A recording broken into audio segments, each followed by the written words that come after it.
책 읽는 자작나무.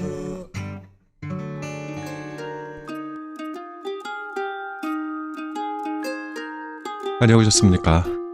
무두이 아저씨 책 읽는 자작입니다. 오늘 소개할 책, 이토록 다정한 개인주의자. 지은이 함규진, 편행구순 윤호 책주입니다. 여러분은 혼자만의 섬에서 살고 있나요? 아니면 타인과 함께 어우러져 살고 있나요?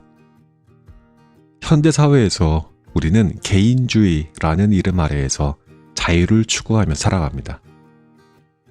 그런데 그 자유가 때로는 타인의 권리를 침해하고 사회적인 갈등을 야기하기도 해요. 곧 들려드릴 텐데, 예를 들어서 캣맘, 그 길고양이들을 돌보는 분들을 그렇게 부르잖아요. 캣맘. 그 분들과 동네 주민이 싸우면 누구 편을 들어야 할까? 또 이건 어떻습니까? 노키즈존 들어보셨나요? 식당이나 카페에서 그 노키즈존이라는 푯말들 진짜 요즘 많이 붙여놓잖아요. 아이들이 시끄럽게 떠들면 그곳에서의 분위기를 망칠 수 있다고 해서 그런 곳들이 많이 생겨나고 있는데, 이거 그 식당이나 카페들의 정당한 권리가 맞을까요? 그래도 되는 걸까? 이런 논쟁들이요. 정말 격렬하게 SNS에서 논의되고 있습니다. 저자가 윤리학과 교수입니다. 인터넷에서 사람들이 다양한 문제로 갈등하면서 상처 주는 말을 하는 것을 보고 그저 이론만을 나열하는 철학이 아닌 요즘 시대에 맞는 새로운 윤리 철학서가 필요하다라는 생각으로 이 책을 쓰게 됐다고 했습니다.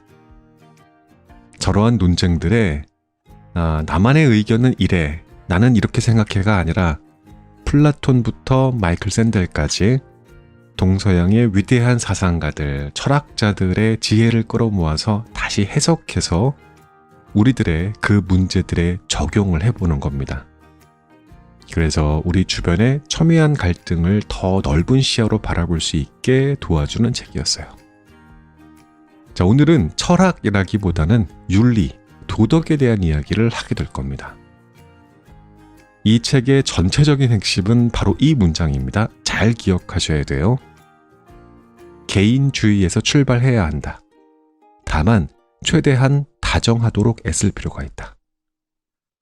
우리는 개인의 자유와 권리를 존중하면서도 동시에 타인과 조화롭게 살아가는 방법을 배워야 해요. 그게 바로 다정한 개인주의자의 길입니다. 자, 제가 질문 드리겠습니다. 여러분들은 어떤 선택을 하시겠습니까? 20개의 주제 중에서 제가 오늘 들려드릴 게 2개인데요. 이거는 누구나 다르게 생각할 수 있는 문제예요. 이 책은 현대사회에서 개인의 자유와 타인과의 공존 사이의 균형을 찾는 방법에 대해 다루고 있다고 말씀드렸죠. 오늘 우리가 다룰 2가지 주제 역시 이 균형에 관한 겁니다. 들어보시고 개인별로 의견 달아주셔도 좋습니다. 저자의 의견에 동의하셔도 좋고 안 하셔도 괜찮아요. 다만 우리가 책을 읽는 목적은 새로운 관점을 배우고 성장하는 거잖아요.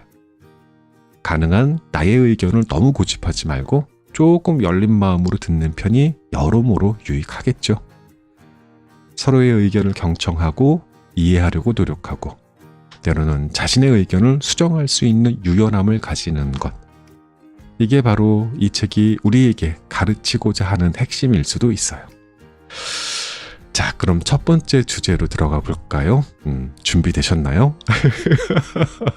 저 오늘 조금 좀 걱정됩니다. 그럼 시작해 보겠습니다.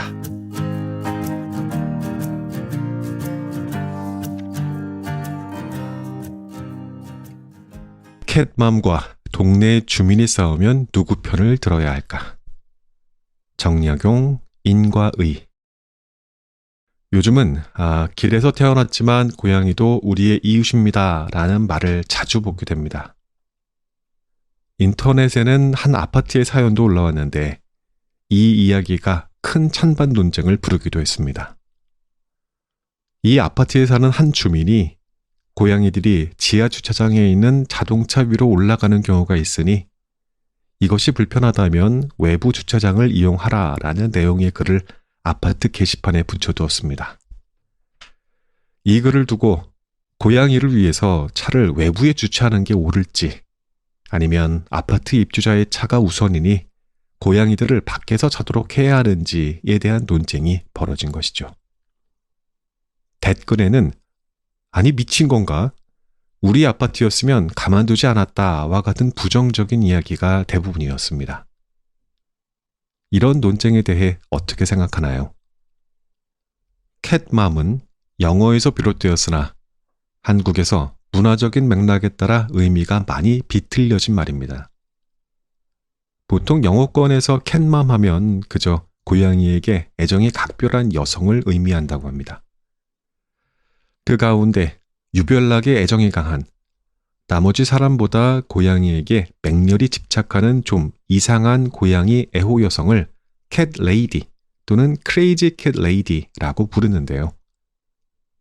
그런 경우에도 대체로 고양이를 너무 좋아해서 집안을 고양이로 가득 채우다시피 하고 자신이 먹고 살 돈을 아껴서 고양이 키우기에 최선을 다하는 여성을 가리키는 경우가 많습니다. 한편 한국의 캣맘은 스스로 고양이를 키우기보다 주택가나 공원 등에 돌아다니는 길고양이에게 밥을 주거나 쉼터를 마련해주는 일에 열심인 사람들을 의미하죠. 정착된 용어는 아니지만 야생 고양이에게 밥 주는 사람이 여기에 가까울지도 모르겠습니다. 동물을 사랑하고 보살피는 일이야 본래 훈훈한 이야기지요. 그런데 요즘 캣맘은 사이버 공간에서 일상적인 대화에서 조롱과 혐오의 대상으로 거론되는 일이 많은 듯합니다. 왜 그럴까요? 고양이가 우리 이웃이라고? 누구 맘대로? 반려동물이 아니지만 완전한 야생동물로 보기도 뭐한 동물이 길고양이죠. 사람의 집에서 살지는 않지만 사람들의 실외 공간을 어느 정도 공유하며 살아갑니다. 따라서 공유에 따른 흔적이 남기 마련인데요. 그 흔적이 불쾌하거나 유해하다고 여겨지는 수도 있습니다. 고양이들이 쓰레기 봉투를 찢어놓기 때문에 지저분한 냄새와 모양을 남기고 병균을 들끓게 만든다거나 고양이들이 발전기에 내는 특유의 울음소리 때문에 동네의 분위기가 뒤숭숭해지고 잠을 설치게 된다거나 광견병을 포함한 질병에 노출되기 쉽다는 등의 이유 때문이죠. 이외에도 참새 등 다른 동물들을 사냥하고 시체를 내보이는 일이나 고양이 그 자체가 공포감을 불러온다는 의견도 있습니다. 이러다 보니 소극적으로는 놀래켜 쫓아내기, 적극적으로는 포획해서 살처분하기 등의 조치를 하게 되는데 그것은 너무 불쌍하다, 인간 중심적 사고방식에 따른 잔혹하고 비도덕적인 일이다라는 반발을 가져오기도 합니다. 그러한 반론을 강력히 피는 사람들 가운데 캣맘이 있죠. 모든 캣맘이 같지야 않겠지만 그들을 흘겨보는 시선이 많은 까닭은 주로 그들이 고양이 생각만 하고 이웃 주민에 민폐를 준다라는 데 있습니다. 앞의 사례에서 등장한 캣맘은 고양이도 우리의 이웃이니 배려해달라라는 말과 함께 고양이를 위해 주차장을 비워주기를 부탁합니다. 이에 입주민들 다수는 고양이가 왜 우리 이웃이냐? 고양이 따위를 위해 우리가 왜 주차장을 비우며 권리를 포기하고 불편을 감수해야 하느냐라는 입장을 보였습니다. 이 경우에는 그래도 부드럽게 고양이가 자동차에 올라가서 흠집이 생기는 문제를 해소하려고 나름 방법을 제시한 것입니다만 온라인 투표 결과에서 보듯 사람들의 시선은 차갑기만 합니다. 온라인에 아래와 같은 투표 결과가 나왔어요. 차를 외부에 주차하고 지하 주차장을 비워야 한다와 아파트 입주자의 차가 우선이다. 거기에서 고양이가 우선 2%, 차가 우선 98%의 결과가 나왔습니다. 이 이야기를 놓고 커뮤니티에서 나오는 의견은 더욱 차갑습니다. 캣맘과 그 동조자를 정신병자로 부르기도 합니다. 동물이 사람보다 우선될 수 있을까? 철학, 윤리학적인 점에서 좀 더 집중해 봅시다. 동양 사상은 보통 인간 중심적인 서양 사상에 비해 자연 친화적이다라고 알려져 있습니다. 어찌 보면 맞는 말일지도요. 하지만 맹자를 보면 동물을 사랑하고 불쌍하게 여기는 일은 아름다운 마음이나 그러한 마음을 인간에게 앞서 동물에게 주로 쓰거나 인간의 필요를 위해 동물을 희생하는 일은 바람직하지 않다고 봅니다. 제가 들으니 왕께서 대청에 계실 때 소를 끌고 그 아래로 지나가는 사람이 있었다고 합니다. 왕께서 그 소를 어디로 데려가는가 하고 말씀하시니 제사에 쓰려고 합니다 라고 대답하였다 하더군요. 맹자, 양해왕 상. 맹자는 제선왕이 소가 도축되는 걸 아는지 떨면서 무서워하는 모습을 참아보지 못하겠다 하며 소가 끌려가는 것을 막았다는 이야기를 전합니다. 그러고는 군자는 딸짐승과 들짐승이 살아있는 모습을 보고는 차마 죽는 것을 보지 못하며 그 소리를 듣고는 차마 그 고기를 먹지 못합니다 라며 제선왕의 마음이 아름답다고 칭찬합니다. 그러나 그런 불쌍히 여기는 마음, 측은지심을 동물을 넘어 사람에게 미쳐야 합니다 라고 충고합니다. 임금이라면 백성이 굶주리거나 괴로워하지 않도록 그들을 돌보는 일에 최선을 다해야 한다는 뜻이죠. 그러한 일에는 궁궐이나 부유층의 집에 넘쳐나는 소와 말을 과감히 잡아서 백성들에게 먹이는 일도 포함됩니다. 그렇게 하지 않는다면 사람이 먹을 것을 동물이 빼앗아 먹는 일이다 라는 말까지 하게 되는 것이죠. 이는 칸트의 주장도 비슷합니다. 그 역시 동물을 학대하고 함부로 죽이는 일은 비윤리적이다 라고 보았습니다. 하지만 그것은 동물을 잔인하게 대하다 보면 사람에게도 잔인하게 대하게 되며 동물을 아끼고 사랑하는 마음을 키워 사람을 아끼고 사랑할 수 있다고 보기 때문입니다. 호주의 철학자 피터 싱어와 같은 사람은 이를 인간 중심주의라며 못마땅히 여깁니다만 또 한 사람의 동양 사상가 다산 정약용 역시 인간과 동물 사이에는 분명히 선을 그어야 한다고 봅니다. 정약용이 유배 생활을 할 당시 그가 머무는 지역 뒷산에 뱀이 많이 나와서 고을 수령이 대대적으로 뱀을 잡게 했다고 합니다. 이 말을 듣고 정약용의 지인이 아무리 그래도 뱀도 생명인데 마구 죽이는 일은 나쁘지 않습니까? 라고 하자 정약용은 무슨 그런 말씀을 하십니까? 인이란 사람 사이에서만 따져야 합니다. 라고 핀잔을 주었다고 합니다. 정약용에 따르면 이는 곧 두 사람을 나타냅니다. 사람과 사람이 서로 아끼고 불쌍히 여기며 자신의 이익에 걸렸더라도 차마 상대를 해치지 못하는 마음에서 우러나는 덕이 인입니다. 그런데 뱀은 사람이 아니니 비록 불쌍하다는 마음이 들더라도 차마 뱀을 잡지 못하는 행동으로 옮겨서는 안 된다는 것이죠. 길고양이를 마구 괴롭히고 멋대로 죽이는 일은 맹자도 칸트도 정약용도 찬성하지 않을 것입니다. 그러나 그 때문에 사람들이 불편해지고 병에 걸리기도 하며 심적, 물적인 해를 입고 있는데 마냥 방치하거나 심지어 먹이와 안식처를 주어 점점 더 많은 길고양이가 돌아다니도록 만드는 일에는 분명 반대하겠지요. 따라서 인간 중심적인 윤리를 따지는 것, 하나의 동물이 다른 동물들에게 끼치는 과도한 피해를 생각하는 것, 일부 캣맘들의 맹목적인 길고양이 사랑 등은 과연 옳은지 다시 한번 생각해 보아야 할 주제입니다. 인과 의를 함께 행해야 한다. 여기서 그치지 말고 정약용의 사상을 좀 더 들여다봅시다. 맹자가 오직 인과 의가 있을 뿐이라고 했을 정도로 유교 사상에서 인과 의는 무엇보다 중요한 덕목입니다. 정약용은 인의 글자풀이를 통해서 사람이 사람에게 가져야 할 마음과 태도라는 의미를 이끌어냈습니다. 의 역시 글자를 풀어보면 양과 나가 되는데 이것은 나의 마음과 행동을 늘 제사에 바치는 양처럼 경건하고 순결하게 가져야 한다라는 뜻이 된다고 했죠. 말하자면 인이란 타인을 대할 때의 덕이며 의란 스스로를 돌아볼 때의 덕이라는 뜻입니다. 이를 바탕으로 캣맘의 행동을 보면 춥고 배고픈 길고양이들을 위해서 뭔가를 해주려는 마음은 인의 단서입니다. 그런데 다른 사람에게 피해를 주면서까지 그러려고 하는 일은 인에 맞지 않습니다.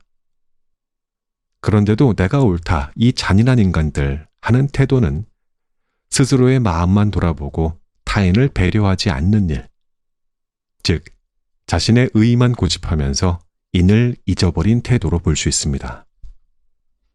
그런데 캣맘들을 혐오하고 비난하는 것은 인과 의에 맞는 태도일까요? 다시 말씀드리지만 모든 캣맘이 일부 사례처럼 광적이고 사람보다 고양이가 먼저라고 우기며 폭력까지 행사하지는 않습니다.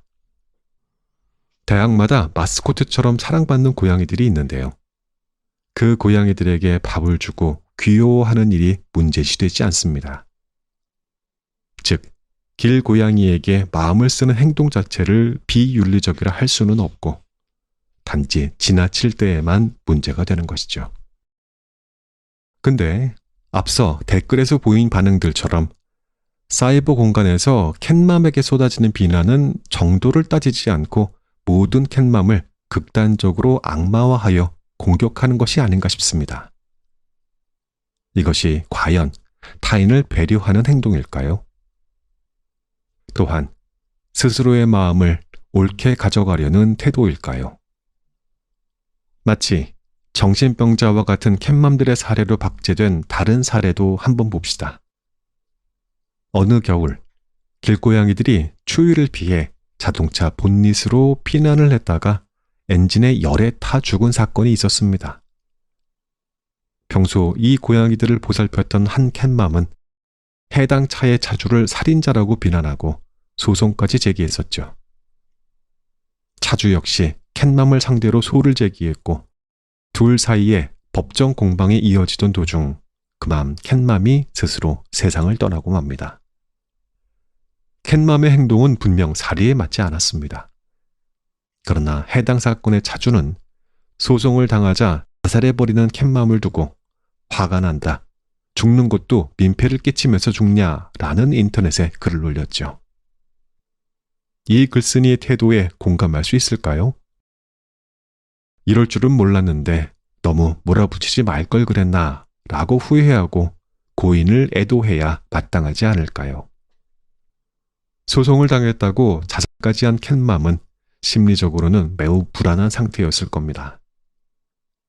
한사코 감쌌던 길고양이처럼 고독과 고통으로 괴로워하고 있었고 그래서 사람보다는 길고양이와의 동료의식을 느꼈던 거겠지요. 우리는 바쁜 생활 속에서 약간의 이익이라도 포기할 수 없다는 집착 때문에 인도, 의도, 잊어버린 채 살고 있는 것은 아닐까요? 애초에 땅에서 솟아났을 리 없고 누군가가 키우다 버린 고양이에게 시작된 길고양이. 태어난 이상 최선을 다해 살아가려 하지만 따가운 눈총과 괴롭힘의 대상이 되는 길고양이. 그런 인간 문명의 그림자와 동료의식을 느끼고야 말게 된 그림자 같은 사람들. 우리는 우리 주변에 깔린 그런 그림자들에게 더 눈길을 주어야만 합니다.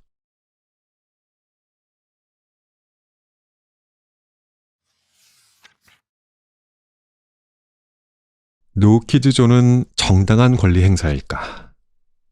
소피아 모로, 기본값으로의 자유. 요즘 노키즈존에 대한 찬반 논란이 날이 갈수록 뜨거워지고 있습니다. 이런 와중 한 커뮤니티에는 길거리 분식점도 노키즈존이라는 글이 올라와 5만 건 이상의 조회수를 기록하며 뜨거운 감자가 됐습니다. 한 부모가 5세 아이와 길거리 분식점에서 음식을 사 먹으려는데 직원이 노키즈존이기 때문에 포장만 가능하다고 안내했다고 합니다.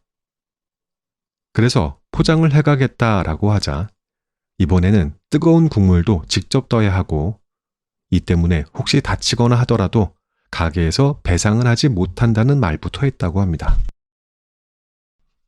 글쓴이는 이 때문에 자기가 진상짓을 한 것도 아닌데 진상이 된 기분이며 나라에서 노키즈존을 어느 정도는 제지해 줬으면 좋겠다라는 말로 끝을 맺었습니다. 노키즈존. 일정 연령 이하의 어린아이 출입을 거절하는 식당 등 업소를 가리키죠.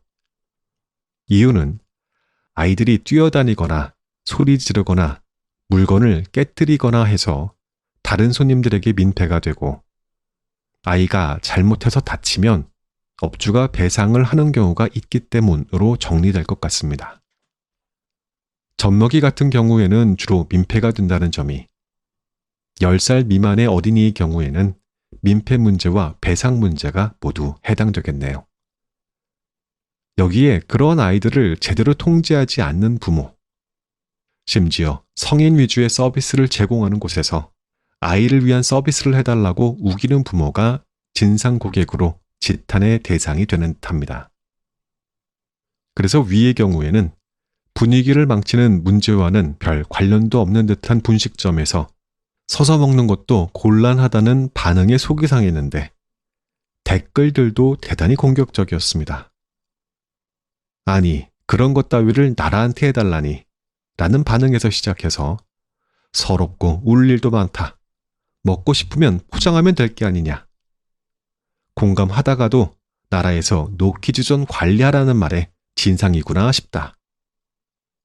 글쓴이 같은 사람들 때문에 노키즈존이 더 생기는 것 같다 등의 의견이 지배적이었습니다. 하지만 댓글의 반응과는 다르게 사실 노키즈존에 대해 제한하려는 공권력의 움직임이 많습니다. 이에 대해 자세한 설명의 기사도 있고요. 노키즈존의 시작부터 관련 법규 소개와 변호사의 인터뷰를 통해서 법 해석과 적용에 대한 조언을 구하는 내용까지 실었죠. 이 기사에 따르면 노키즈존은 부산의 한 음식점에서 뜨거운 물을 들고 가던 종업원과 10세 아동이 부딪혀 아동이 화상을 입은 사고를 두고 음식점에 배상 명령이 내려진 일로 확산되기 시작했습니다.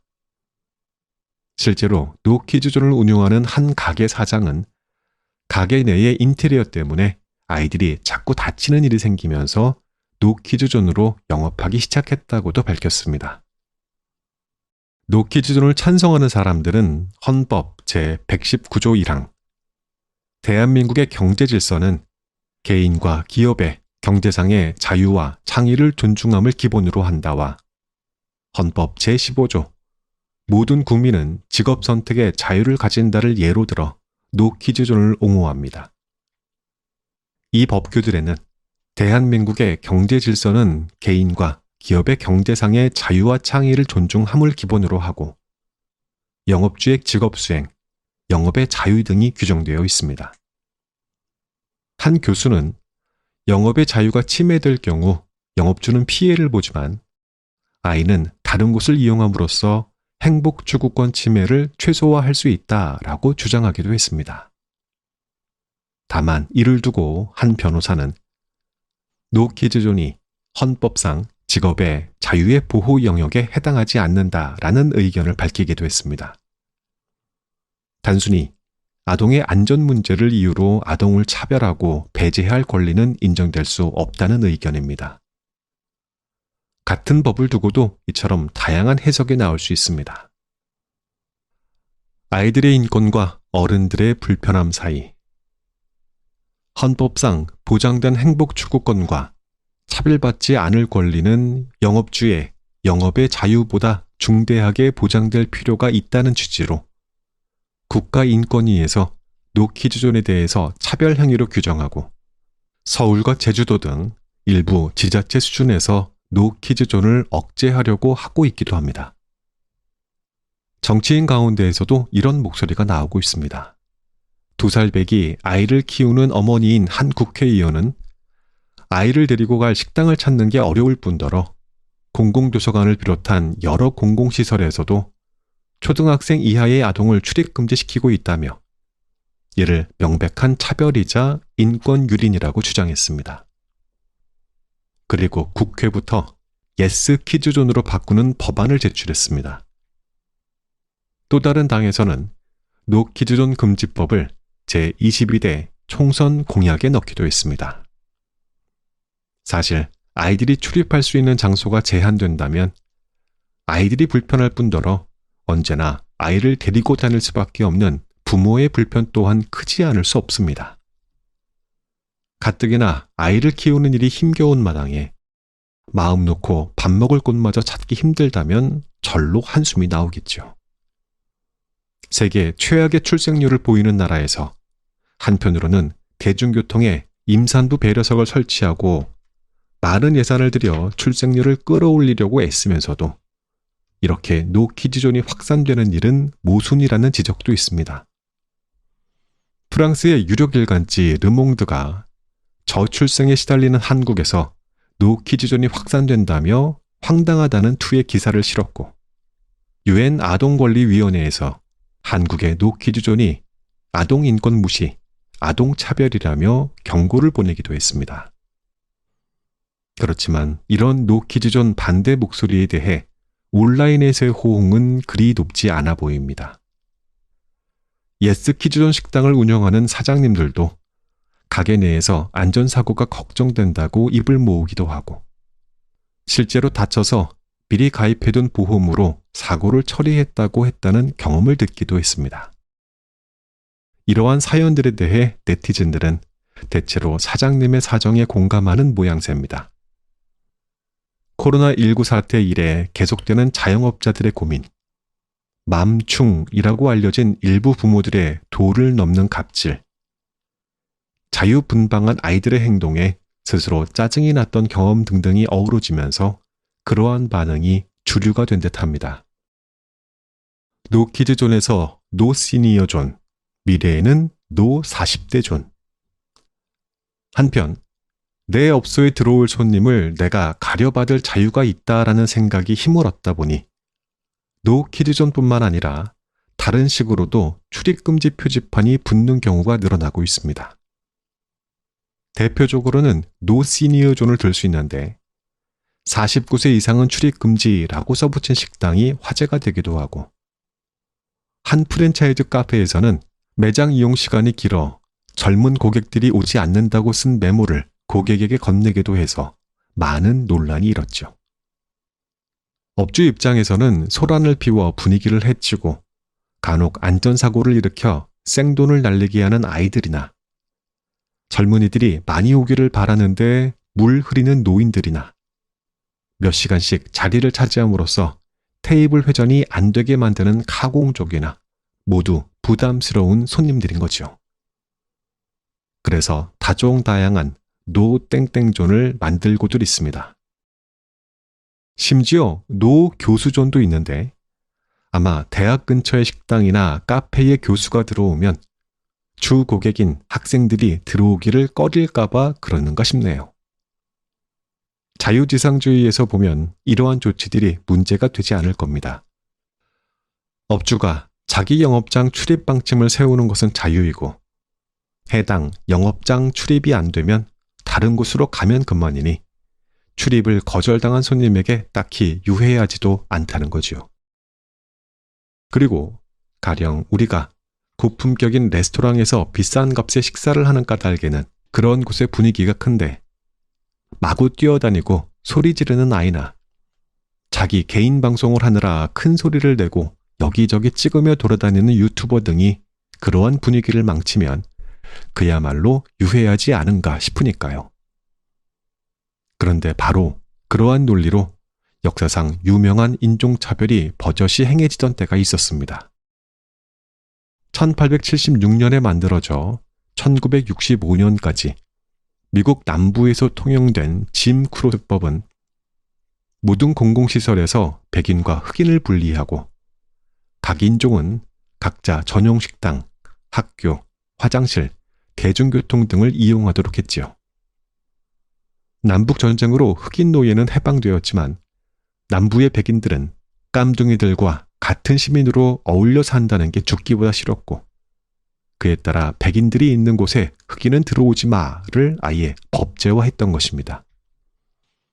흑인 전용 공공시설은 숫자도 적고 열악하기 짝이 없었기에 이는 당연히 미국 남부 흑인들의 삶의 질을 떨어뜨렸습니다. 그리고 더 중요한 점은 너는 여기 들어올 수 없어. 더러우니까. 우리는 너를 싫어하니까 라는 메시지를 순간순간 흑인들에게 심어줌으로써 그들에게 말로 할 수 없는 울분과 고통을 강요했다는 점입니다. 결국 여러 사람들의 영웅적인 투쟁과 끊임없는 문제 제기 끝에 약 100년 만에 미국에서 흑백 분리는 사라지게 됩니다. 노키즈존과 그 밖의 출입금지 조치를 인종차별과 같은 결로 봐서는 안 된다는 주장도 나올 법합니다. 노키즈존을 정한 업주가 아이들을 혐오한다고 말할 수는 없고 짐 크로스법의 흑백 분리는 흑백이 뭔가 피해를 줘서가 아니라 그냥 흑인이기 때문에 출입 금지한 것이지만 노키즈존 등은 그들이 업주와 다른 손님에게 입힐 수 있는 피해 때문에 만든 것이니까요. 이익은 차별을 정당화할 수 없다. 장애인의 경우는 어떨까요? 시각장애인이든 청각장애인이든 다리가 불편하든 팔이 불편하든 장애를 가진 손님은 아무래도 업주 내지 다른 손님들에게 신경 쓰이는 존재입니다. 지적 장애가 있는 경우에는 다른 손님에게 피해를 입힐 가능성도 있습니다. 그러므로 웬만한 공공시설을 노장애인 존으로 만들어도 되는 걸까요? 캐나다의 법학자 소피아 모로는 기본값으로서의 자유라는 개념을 적용해서 노키즈존의 정당성을 비판합니다.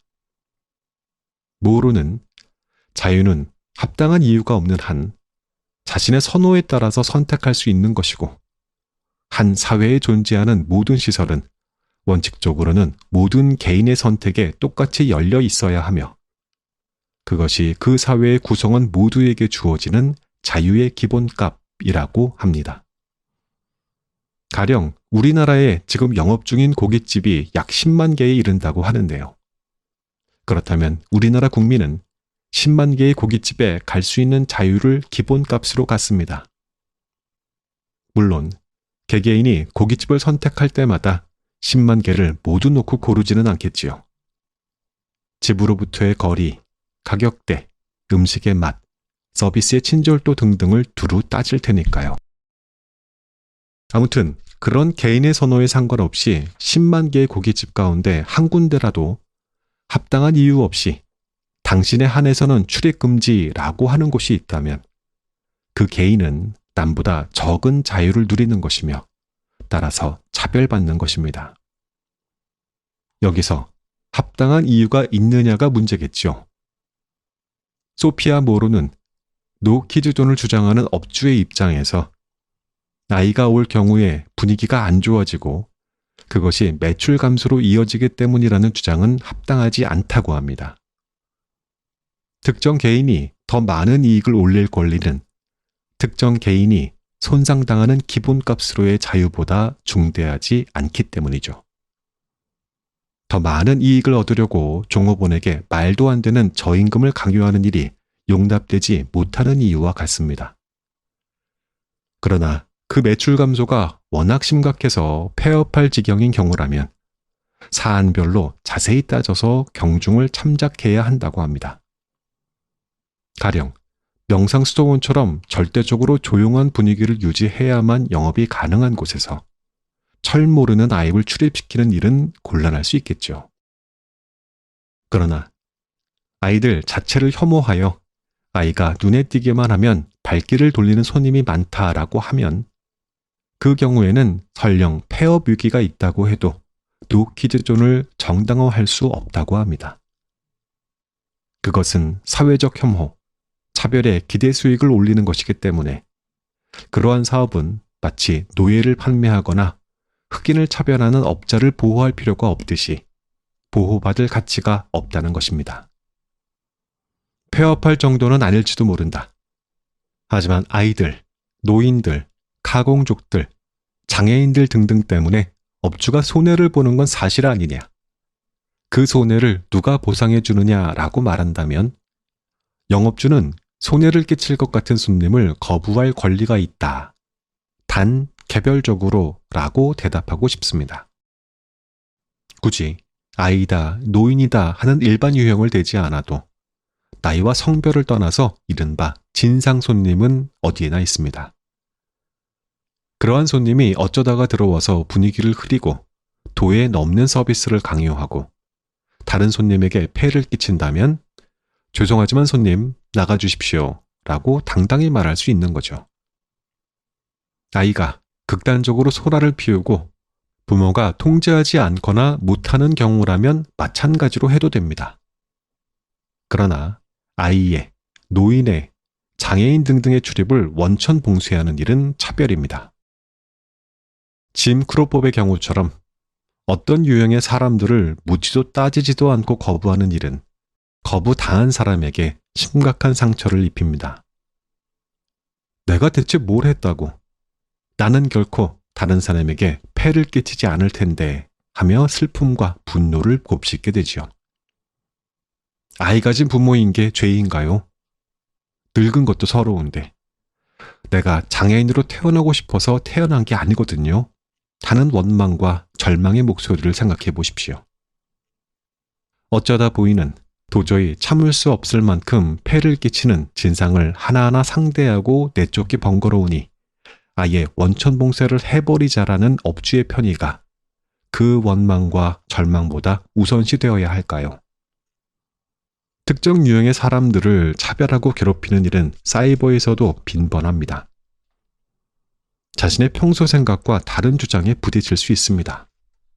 그러나 그런 주장을 한다고 맘충, 틀딱, 진상, 뇌가 없네, 양심이 빠았네 등등의 표현을 쏘아대며 집단적으로 공격하는 일은 짐 크로법처럼 우리 사회에 무서운 금을 긋는 일이며 저마다 누려야 할 기본값으로의 자유를 부정하고 무시하는 일일 것입니다.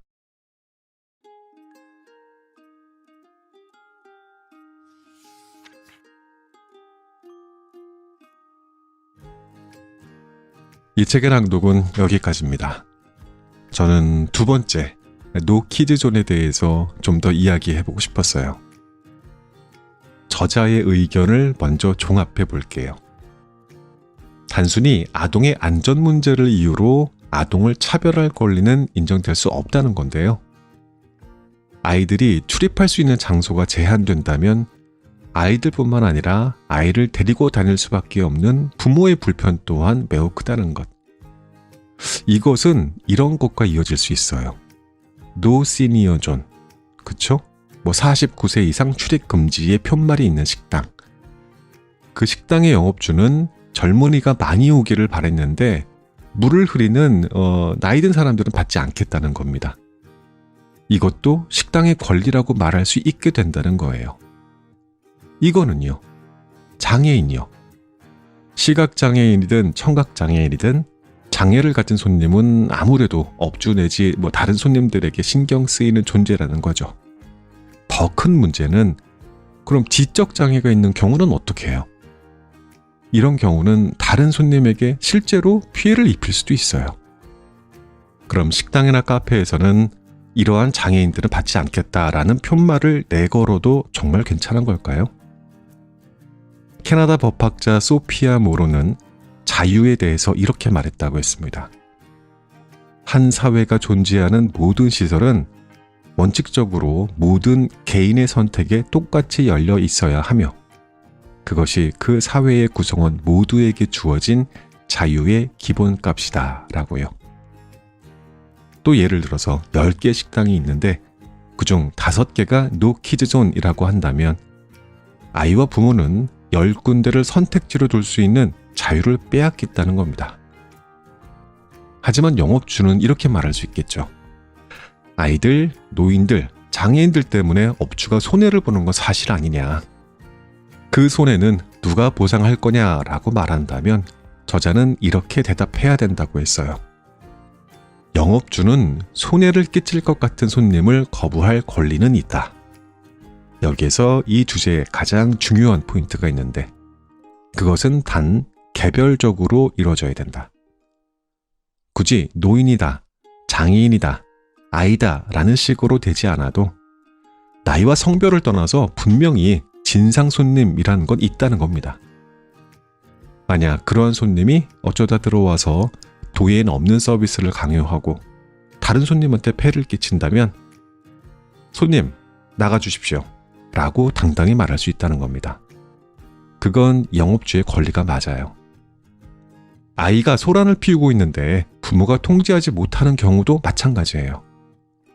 그러나 우리는 또 반드시 생각해 봐야 합니다. 아이들, 노인들, 장애인들의 출입을 원천 봉쇄하는 것은 차별입니다. 세상 어떠한 집단도 그와 다른 어떤 특정 집단을 차별할 수 없습니다. 저마다 누려야 할 기본값으로서의 자유를 부정하고 무시하는 일이기 때문이죠. 어떠십니까? 여러분들은 이 의견에 동의하십니까? 제가 예전에 했던 생각들을 돌이켜보면 저는 노키즈존을 적극 찬성했었어요. 자유인으로서의 권리라고 생각했거든요. 조용히 식사를 즐기고 싶은 사람의 권리도 존중받아야 한다고 믿었습니다. 근데 이 책을 읽고 제 생각이 많이 달라졌어요. 이제는 노키즈존이 차별에 해당한다고 봅니다. 특정 집단, 아이들과 그 부모들, 노인들, 장애인들을 모두 매도해 차별하는 것이 맞고 이는 우리 사회의 윤리적인 기준으로 볼 때 옳지 않다고 생각합니다. 우리는 역사를 통해서 특정 집단에 대한 차별이 얼마나 해로운 결과를 낳았는지 여러 차례 목격해왔습니다. 물론 노키즈존을 지지하는 사람들이 이것을 차별이라고 인식하지 못했을 수는 있어요. 예전에 저처럼요. 의도는 단순히 조용한 환경을 원하는 것이었을 테니까요. 그러나 의도와 상관이 없이 결과적으로는 차별로 이어진다는 점을 우리는 이제는 인식해야 한다고 생각합니다. 함께 공존할 수 있는 방법을 모색하는 것이 진정한 윤리적인 자세인 것 같아요. 저자가 계속 이야기했던 다정한 개인주의자가 되는 바른 방법인 것이죠. 오늘은 여기까지 엔딩 음악 듣겠습니다. 안녕히 계십시오.